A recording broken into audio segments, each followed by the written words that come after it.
Hi అండి, welcome back to our channel. ఈరోజు మన వీడియోలో చాలా టేస్టీగా ఇంకా ఈజీగా చేసుకోగలిగే స్నాక్స్ రెసిపీని చూపించబోతున్నాను.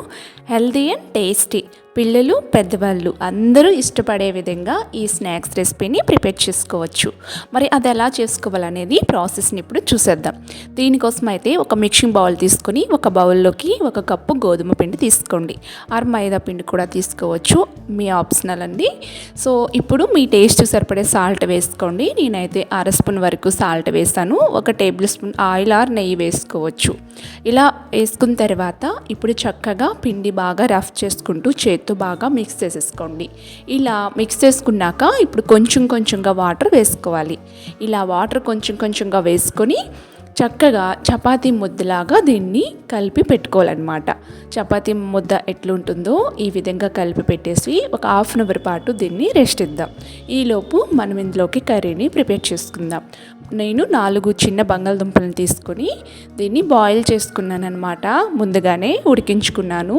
ఇలా ఉడికించుకున్న బంగాళదుంపల్ని ఇలా తురుముకొని తీసుకోవాలి. లేదంటే మీ దగ్గర మ్యాషర్ ఉంటే మ్యాషర్తో అయినా సరే మ్యాష్ చేసేసుకోవచ్చు. మెత్తగా ఎక్కడ కూడా పలుకు లేకుండా మ్యాష్ చేసేసుకోండి.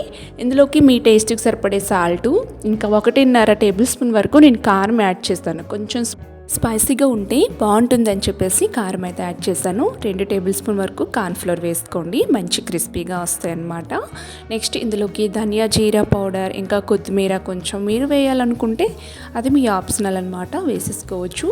ఇవన్నీ వేసుకున్న తర్వాత ఇలా బాగా మిక్స్ చేసేసుకొని చేత్తో చిన్న ఈ కర్రీని కొంచెం ముద్దలా తీసుకొని స్టిక్కీలా చేసుకోవాలి. నేను వీడియో క్లిప్లో చూపిస్తున్న విధంగా ఇలా చిన్న స్టిక్కీస్లా చేసుకోవాలన్నమాట. అన్నీ కూడా ఇదే సైజులో ఇదే విధంగా ప్రిపేర్ చేసేసుకొని పక్కన పెట్టేసుకోండి. సో నేను వీడియో క్లిప్లో చూపిస్తున్న విధంగా ఇలా చేసుకొని పెట్టుకోవాలన్నమాట. ముందుగా అయితే మనం చపాతీ పిండిని రెడీ చేసి పెట్టుకున్నాం కదా, ఆ పిండి ఒకసారి తీసుకుందాము. ఇంకోసారి బాగా చేత్తో నీట్ చేసుకోవాలి. ఇలా ఇంకోసారి బాగా కలిపి పెట్టుకోవాలన్నమాట. ఇప్పుడు ఇలా కలిపి పెట్టుకున్నాక ఇప్పుడు ఫ్లోర్ని నీట్గా క్లీన్ చేసుకోండి. ఇలా క్లీన్ చేసుకున్నాక కొంచెం పొడి ఫ్లోర్ వేసుకోవాలన్నమాట. కింద ఇలా వేసుకొని చపాతీలా మనం ఒత్తేసుకోవాలన్నమాట. చపాతీలా కొంచెం పలుచగానే బాగా ఒత్తుకోవాలన్నమాట. ఈక్వల్గా ఒత్తేసుకోవాలి. ఒక దగ్గర మందంగా ఒక దగ్గర పలుచగా కాకుండా ఈక్వల్గా సమానంగా వచ్చే విధంగా ఒత్తుకొని తీసుకోవాలన్నమాట. ఎక్కువ పిండి పెద్ద సైజు అనుకోండి, మీరు 2 పార్ట్స్గా చేసుకొని మీరు అప్పుడు చపాతీలా ఒత్తుకోండి. నేను ఇలా ఇంచు మందంతో దీన్ని ఈ విధంగా ఒత్తుకొని తీసుకుంటున్నాను. సో ఇలా అయిన తర్వాత ఇప్పుడు మనం చేసుకుని చిన్న స్టిక్కీని ఈ విధంగా పెట్టుకుందాము. చూస్తారు కదా, ఇలా పెట్టుకొని సైజుని కట్ చేసుకోండి. ఇలా సైజు చూసుకొని సైజుని కట్ చేసేసుకోవాలి. ఇలా నేను వీడియో క్లిప్లో చూపిస్తున్న విధంగా ఇలా సైజ్ తీసేసుకొని కట్ చేసేసుకోవాలన్నమాట. ఇలా కట్ చేసేసుకున్నాక ఇలా మిడిల్ నుంచి ఇలా రోల్ చేసేసుకోండి. మరీ ఎక్కువ పెద్ద రోల్ అయిపోతుంది అనుకో, మధ్యలోకి కట్ చేసేసుకొని ఇంకో స్టిక్కీని పెట్టుకొని ఇలా అన్నింటినీ కూడా నేను వీడియో క్లిప్లో చూపిస్తున్న విధంగానే రెడీ చేసుకోండి.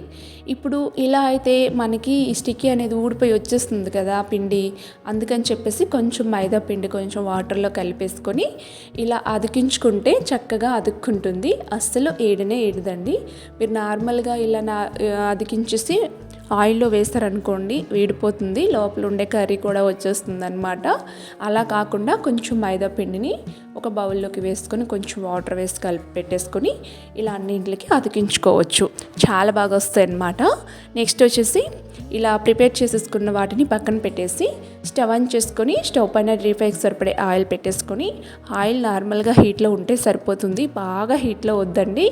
నార్మల్గా హీట్ అయిన తర్వాత మనం చేసుకునే స్టిక్కీస్ని వేసుకోవాలన్నమాట.